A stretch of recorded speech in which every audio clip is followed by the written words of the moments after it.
Donc le 5e métatarse, c'est le métatarse qui est ici. Hein. Alors là, on ne peut pas le voir. Donc on va le faire. Tiens, pousse-toi, s'il te plaît. Voilà.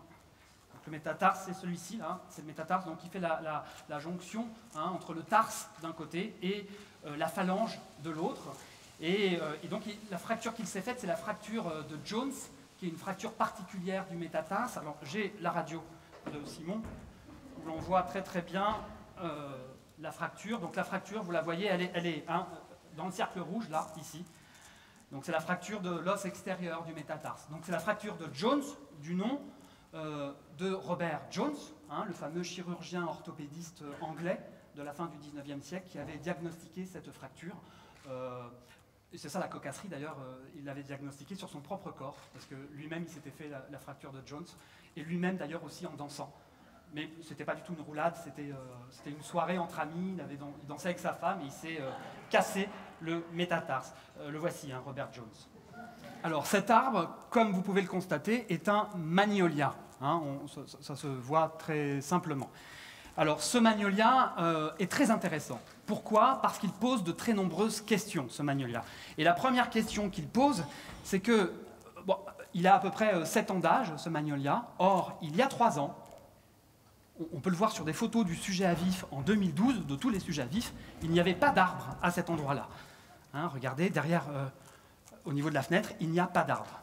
Et encore plus curieux, l'année d'avant, en 2011, il y avait un arbre à cet endroit-là, mais ce n'était pas du tout un magnolia, c'était un palmier, comme on le voit sur ce sujet à vif, qui a été réalisé en 2008, parce que ce palmier était resté 6 ans à cet endroit-là. Donc évidemment, ça pose question. Et la première question qui est posée, c'est comment un palmier est-il devenu un magnolia dans le jardin de la Vierge? Kiting, donc cervoltance, donc on pourrait traduire par cervoltance. Alors en fait, là, c'est une idée qui va onduler dans le corps de la victime et surtout dans son cerveau. Et cette ondulation va attirer son attention. Ouais. Voilà. Ce qui fait...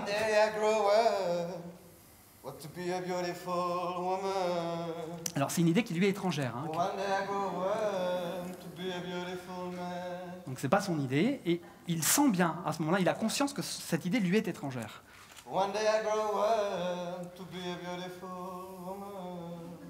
Mais il ne peut pas lutter contre.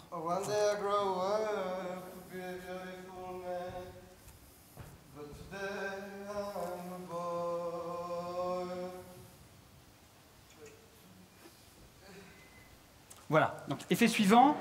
Apoplexie, working with the nutmeg grater.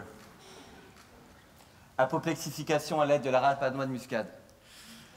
Le sujet, on introduit des fluides avec force et violence dans le cerveau et tout ça augmente la pression crânienne.